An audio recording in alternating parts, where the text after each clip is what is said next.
Olá, amigos da TV Humana. Sou Anísia Ontem. Você está aqui nos Limites da Eternidade, onde eu discorro sobre o Antigo Testamento e estou falando agora sobre o profeta Jeremias, que foi um profeta que teve uma vida muito tumultuada e muito interessante também, porque ele estava vivenciando uma mudança no contexto global da época. Então Jeremias, ele tinha uma profecia, eu digo assim, difícil de fazer, porque eram coisas que estavam acontecendo e a relação das profecias de Jeremias era diretamente com o Senhor a respeito de todos os processos que estavam acontecendo em relação à infidelidade daquele povo. Naquele período nós temos ali, né, o Egito, o Império Assírio, que estava ali se movimentando na questão do domínio, mas Jeremias sabia que isso estava por um triz, porque um novo império chegaria, um novo momento, onde ele recomendava a obediência, né? Que não relutassem, que não fizessem protestos, porque o reino que vinha, ele vinha mesmo para despedaçar. E realmente, o reino o Império da Síria, ele começa a perder força com a chegada de Nabopolassar, que trouxe então o Império Neobabilônico, que por sua vez foi assim também muito rápido e não dava tempo de defesa nem nada. E assim, se nós levantarmos, né, na época, quem era o rei do Império Assírio, ele sabia que ia cair, que era uma questão de tempo, e assim como o Egito. Mesmo assim, ainda tentaram fazer uma aliança e brigar ali pela supremacia, mas não deu certo. E nesse momento, então, o Jeremias, ele ficava ouvindo os questionamentos do Senhor de Israel. Então, o Senhor de Israel formulava muitas questões para Jeremias. E esse profeta, ele tinha, então, um sofrimento constante, porque ele antevia, né, o que iria acontecer e que não haveria tempo de recobrar ou de armar uma situação para salvar o povo de Israel. Mesmo porque o reino do norte já estava completamente tomado e o reino do sul ainda resistia, mas era por pouco tempo. Então teve uma história muito pungente de todo o sofrimento desse profeta, e ele tinha o coração estraçalhado. Ele foi apelidado, né, de o profeta chorão, porque ele chorava. Então o Senhor dizia para ele: eu escutei, não falam com retidão, não se arrepende das maldades esse povo. Não se perguntam o que eu fiz. Ou seja, o povo não tinha consciência do que eles tinham feito, do que eles tinham agido contra o seu Senhor. Aí ele diz assim, o Senhor, para o profeta Jeremias: até as garças no céu conhecem os seus tempos determinados, as andorinhas conhecem o tempo que devem mudar, mas o meu povo desconhece os meus juízos. Então isso era muito doloroso para esse Senhor, vendo aquele povo completamente ser dominado. Aí ele diz assim, através das profecias de Jeremias, não foi o Senhor que disse, né? Ficamos sabendo que um outro Deus também fazia sinais nos céus. E assim ele atemorizava as nações que, por força desses sinais que eram feitos, eles seguiam, então, esse Senhor adverso ao Senhor de Israel. E aí ele diz assim, o Senhor de Israel cobra o pacto desse povo que quando saiu do Egito tinha toda a sua anuência, né, toda a sua proteção, mas que se perderam pelo caminho a respeito do seu Deus. Então eram tantos questionamentos que o Deus de Israel fazia para o profeta que a sua tristeza era constante. Sofria pela decepção do Senhor, pela desgraça anunciada para o povo e chorava pela sua dor de nada poder fazer.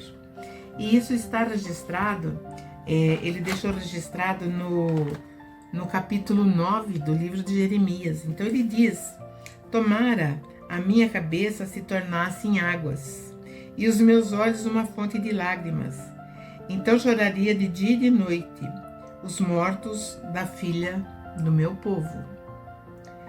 Quisera tivesse no deserto uma estalagem de caminhantes, então deixaria o meu povo e me apartaria dele, porque todos eles são infiéis, um bando de pessoas aleivosas, e estendem a sua língua como se fosse um arco para a mentira, fortalecem-se na terra, mas não para a verdade, porque avançam de malícia em malícia.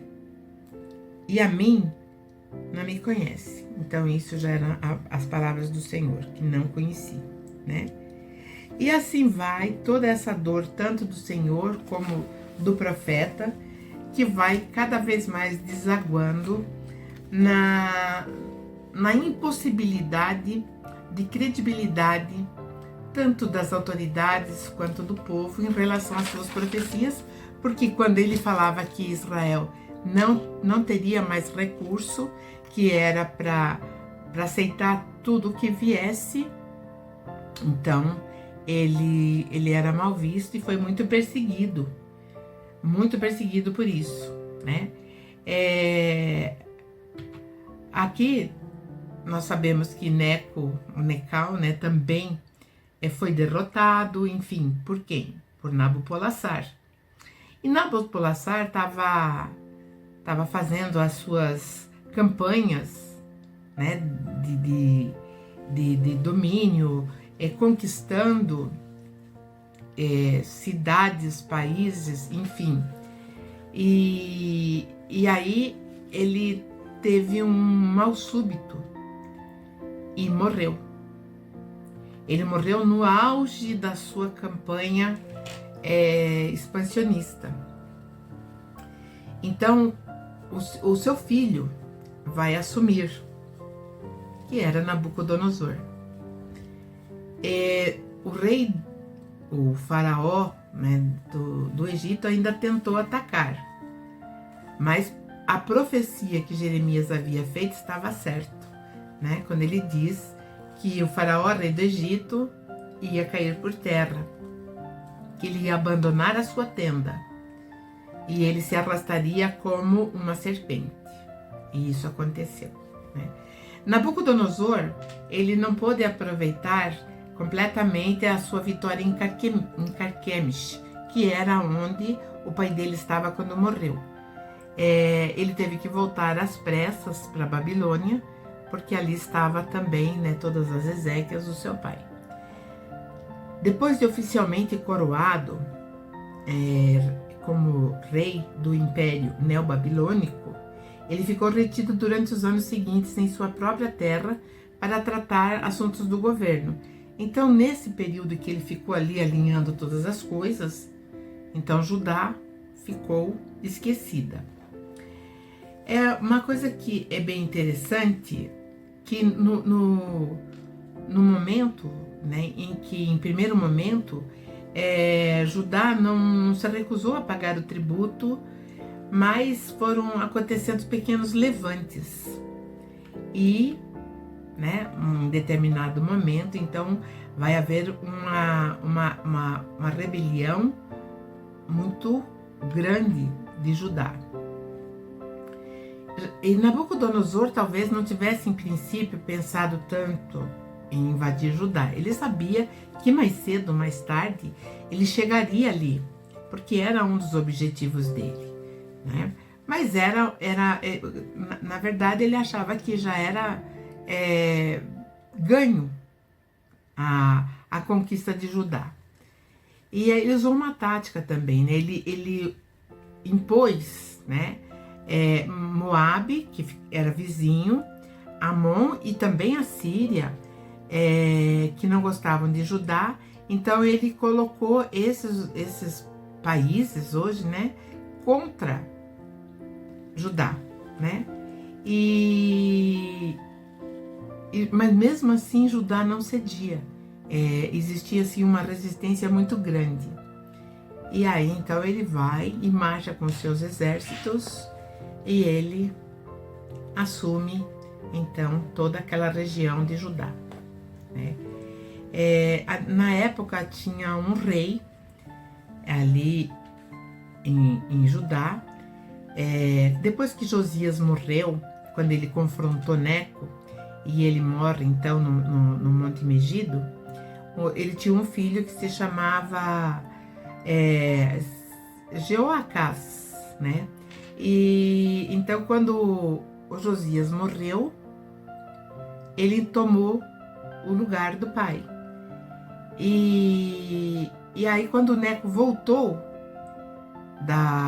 do seu encontro lá na Síria, ele simplesmente depois, esse rei estava ali, que se chamava Jeoaquim, e levou para o Egito, no exílio. E ele nomeou o outro filho de Josias, que se chamava Jeoacás, mas ele colocou o nome desse novo nomeado por ele de Joaquim. Esse rapaz tinha 18 anos e reinou esse primeiro, né, Joaquim, 3 meses. E Nabucodonosor, que era o rei da Babilônia, foi com seus exércitos contra a cidade. E aí então ele deporta Joaquim II para a Babilônia. A vida, né, a vida desses reis de Israel nesse período eram muito complicadas, né? Porque eles tinham assim, eles não sabiam ao certo quanto tempo eles ficariam ali servindo como rei de Israel, porque era muito disputado, os impérios que estavam crescendo eram muito mais poderosos, né? Para nós termos uma ideia, no momento em que as tropas neobabilônicas eles entraram em Jerusalém, eles fizeram uma brecha no muro. Eles tinham os sapateadores. Nabucodonosor, ele tinha essa técnica de sapateadores, que eles eram especialistas em incendiar e verdadeiros mestres, então, na arte de causar incêndios gigantescos. Então eles eram muito temidos. Então quando Nabucodonosor chegava, por conta dessa técnica que eles tinham, o seu exército tinha, havia uma rendição completa. E quando eles chegaram, então, em Jerusalém era uma cidade murada, então eles fizeram essas brechas e invadiram através dessas brechas a cidade. Os defensores da cidade, né, eles retiraram-se para a parte sul da fortaleza. E à noite, né, eles aproveitaram para fugir por uma porta, né, para a liberdade. Então eles fugiram para Jericó. Bom, o rei, como eu falei, Josias já tinha sido morto, enfim, né? O Joaquim, meio-irmão de Jeoacás, é muito nome, né? Porque assim, nesse período, Zedequias, quando o Neco nomeia um filho dele, que dura só 3 meses, que depois é tirado também do trono, e aí é colocado outro, né? Justamente para ele fazer o governo do conquistador, no caso Nabucodonosor. Bom, no fim, então, do reinado, no finalzinho já do reinado, Nabucodonosor já havia levado muitas pessoas para o exílio babilônico. E isso tudo havia sido anunciado pelo profeta Jeremias, que disse detalhadamente o que aconteceria, e o povo simplesmente não acreditou. Então, eles foram cada vez mais odiando o profeta. As pessoas das camadas sociais mais baixas receberam dos babilônios um pedaço de terra para cultivar. Então, aqueles que não tinham nenhuma proeminência continuaram em Judá, e ainda com um pedaço de terra. E então essas pessoas sem posses ficaram, né, nas suas casas forradas de madeira, quer dizer, eram casas bem simples, durante o difícil tempo do cativeiro e o desterramento. O que era mais doloroso era o desterramento, porque esse povo era tirado dali, jogado em outro lugar, que nós vamos ver quando estivermos tratando mais com o profeta Daniel, que vai vivenciar pessoalmente o exílio imposto pelo rei Nabucodonosor. E assim acaba o Reino do Sul, como acabou também a história do antigo Israel, né? Do povo hebreu, e começa aí a história dos judeus. E Jeremias, então, ele vai falar, né, de uma forma diferente. E ele vai sofrer muitas represálias, né? Provavelmente ele tinha uma namorada, ele teve que romper com essa namorada e aceitar, né, essa missão na profecia. E por ele ser jovem, por ele ainda ser muito jovem, ele tinha uma linguagem diferente dos outros, né?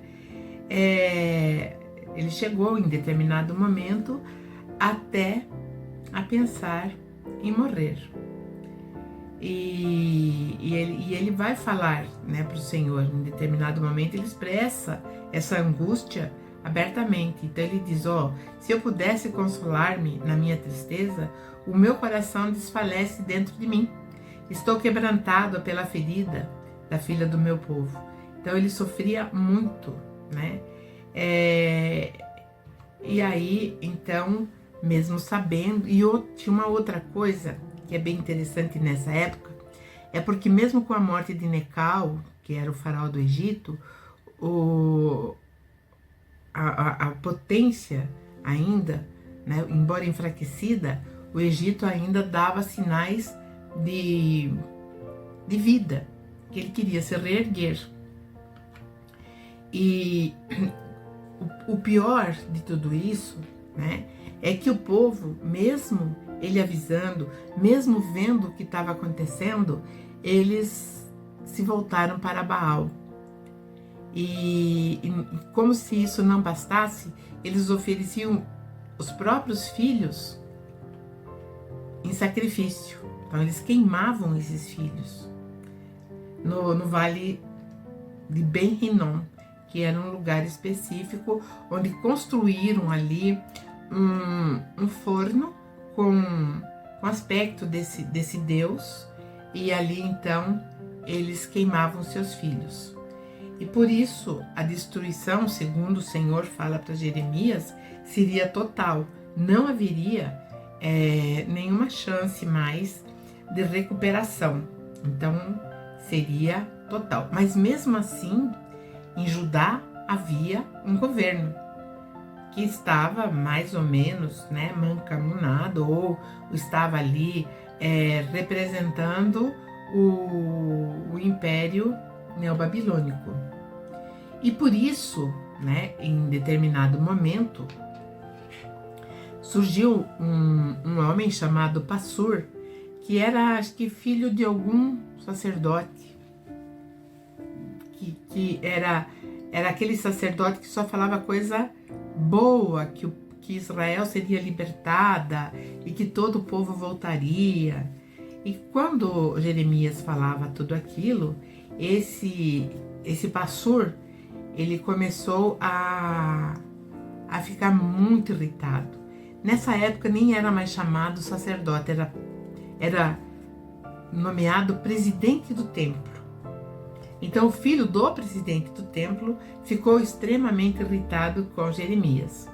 Então esse Passur, investido, né, do poder que lhe era concedido pelo presidente do templo, administrou, né, ou mandou açoitar Jeremias. E foi ainda pior a revelação, né? Quando ele estava apanhando, Jeremias falava, né, que a Babilônia derrubaria ele, o Passur, e seus amigos, a espada, e Judá seria levado em cativeiro, porque ainda não havia acontecido a total, vamos dizer assim, a tomada de Jerusalém, né, do reino de Judá. E ainda ele falou mais, né, que a Babilônia seria duramente, ela agiria duramente com Jerusalém. Ela ia espoliar Jerusalém.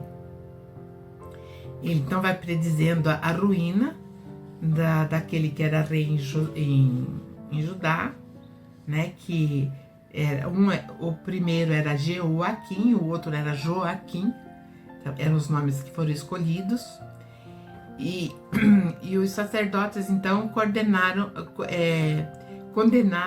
Jeremias à morte. Mas ele falou: olha, se vocês me matarem, a ira do Senhor será ainda maior. Ele falou, e isso é para avisar, né? Então ele aconselhou Jeremias, os reis e os sacerdotes que se rendessem brandamente à Babilônia para que não tivessem tantas mortes. Haveriam mortes, mas não precisava ser tantas. E nesse período, então, é elevado um profeta que fazia profecias completamente contrárias às de Jeremias. Ele começou a fazer previsões favoráveis ao povo de Israel, e ele foi ouvido pelo rei que estava lá. Era mais um rei fantoche, né, no reino de Judá.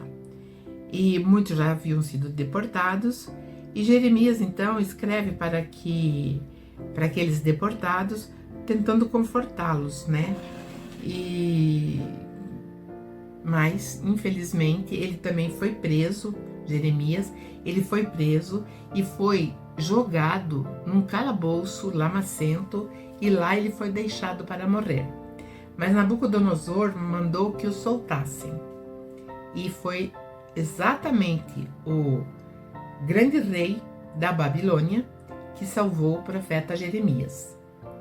E ele vai também dar ordens para que cuidassem de Jeremias e que mandassem Jeremias para o palácio de Gedálias, que era um governador que foi nomeado por Nabucodonosor, que colocou daí sim lá em Judá, então que mandassem Jeremias para lá. E aí dá também a eles, né, aqueles que receberam a ordem do rei de Nabucodonosor, dá a Jeremias o livre-arbítrio para decidir para onde ele queria ir. Se ele queria ir para uma outra cidade, ou então para a cidade onde Gedalias estava governando, né, como um governador temporário. Falando um pouquinho sobre Gedalias, né, ele foi enviado para que a terra não se despovoasse totalmente. Mas Jeremias se aproveita dessa situação para encorajar o restante do povo e comunicar-se com os cativos que já estavam sendo levados, ou já tinham sido levados para a Babilônia. Mas ali vai ocorrer uma grande conspiração, e Gedalias é morto, junto com ele alguns judeus. Os próprios moradores, os próprios judeus fizeram essa conspiração. Outros, com medo de novas investidas, decidiram então fugir para o Egito e vão perguntar para Jeremias se eles deviam ir ou não. E ele diz que o Senhor diz para eles não irem, né? Que o Senhor não queria que eles fossem para o Egito e que eles deveriam ficar na terra. E eles não atendem então mais, não dão mais ouvidos para esse profeta e vão para o Egito. E aí, como não bastasse eles irem para o Egito, eles obrigam Jeremias também a ir para o Egito. Porque ele foi acusado de ser um grande mentiroso, um falso profeta. Mas Nabucodonosor vai, invade o Egito e mata vários judeus que estavam lá. E na continuação ele vai conquistando, enfim, né, cada vez mais, e a situação vai ficando muito difícil, abrindo um caminho então de servidão e desgraça para aquele povo. Em 586 antes da Era Comum, Nabucodonosor resolve, aí sim, 586, ele resolve destruir Jerusalém totalmente. Então ele vai, incendeia o templo, o palácio, as casas e derruba as muralhas. E como se não bastasse isso, ele também dilapida todo o tesouro do templo. Então ele tira tudo que tinha no templo e leva para a Babilônia. E isso configura então uma situação muito complicada, porque aquele povo que já tinha perdido a sua identidade durante todo o tempo que passaram no Egito, né? Durante todo